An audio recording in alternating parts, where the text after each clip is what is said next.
driving force, he was the mind, and he'll deny it real quickly, but behind PEPFAR. Mike, why don't you tell us a little bit of why PEPFAR? Why would a Republican president, who a lot of people would say Republicans, they've never led on HIV/AIDS, malaria, tuberculosis in the past. That's supposed to be a Democrat issue. Why is it a nonpartisan issue, and how did it actually emerge? Well, you know, that the PEPFAR experience was maybe my best experience in government.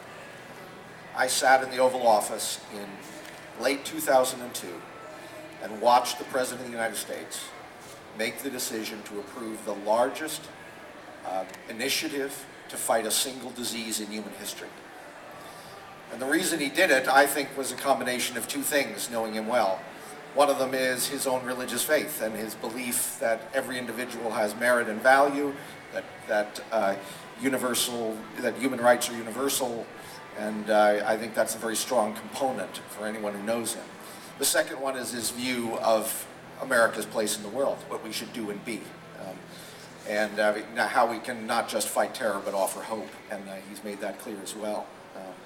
I had a tremendous sense of history in that meeting, because in the 20th century, in other offices, in other meetings, government meetings, in places like Beijing and Berlin and Moscow, government leaders sat around and calmly discussed genocide and the murder of millions of people.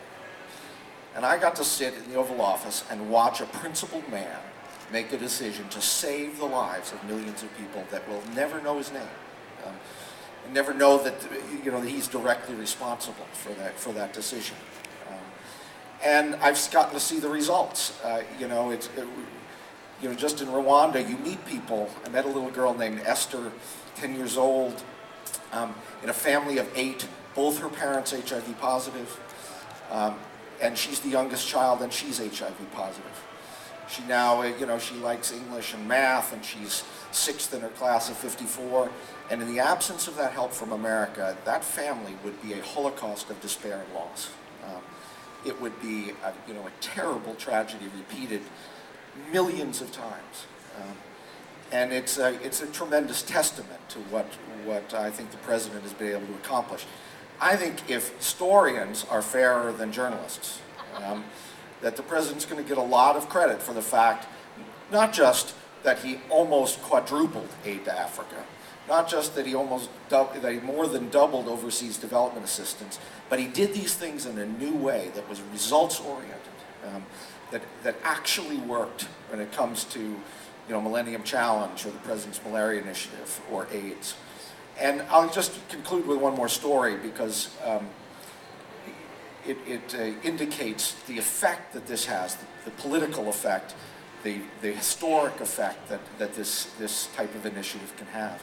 I have a good friend at the One campaign who was a few years ago in Zambia at a distant clinic where women had walked for days to get access to the ARVs.